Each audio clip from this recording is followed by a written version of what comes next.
Stuart Graham Guthrie was a sergeant in the New Zealand Police and an NCO on the Armed Offenders Squad.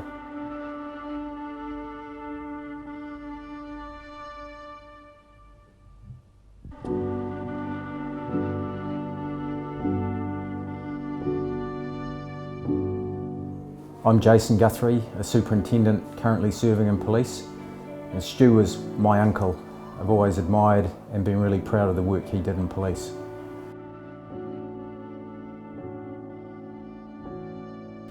Stu was the sole duty officer at Port Chalmers police station on 13 November 1990 when he received a report that a man was firing a weapon at Aramoana, a seaside township 8 kilometres north of Port Chalmers. He went directly to Aramoana and spoke to off-duty police constable Russell Anderson, who had arrived in his capacity as a volunteer firefighter with the Port Chalmers Fire Brigade.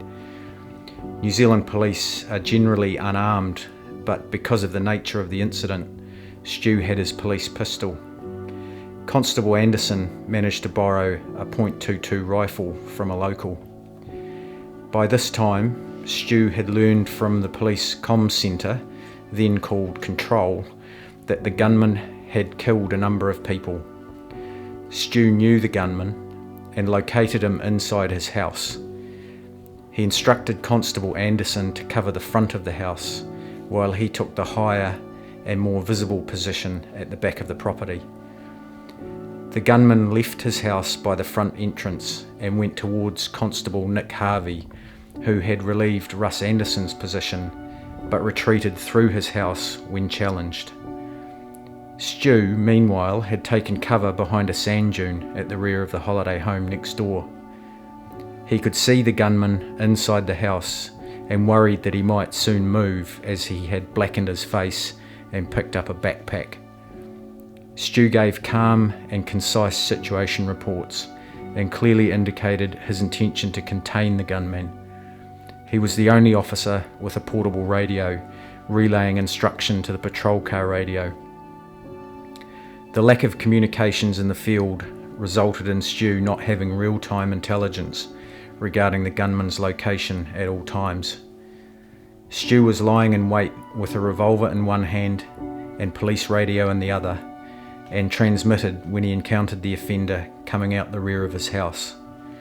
Stu verbally challenged the gunman and fired a warning shot into the air. The gunman responded by firing a series of shots, one of which proved fatal. 13 people were murdered and 2 seriously wounded that day before the police special tactics group arrived, shooting the offender dead the next day after a night of terror. Throughout this ordeal, Stu displayed extreme bravery and courage. His actions in placing himself in danger to protect his staff and members of the public at the cost of his own life were selfless acts of heroism. Sergeant Stuart Graham Guthrie received the George Cross, the highest award for conspicuous gallantry for his role in the police response to the Aramoana massacre.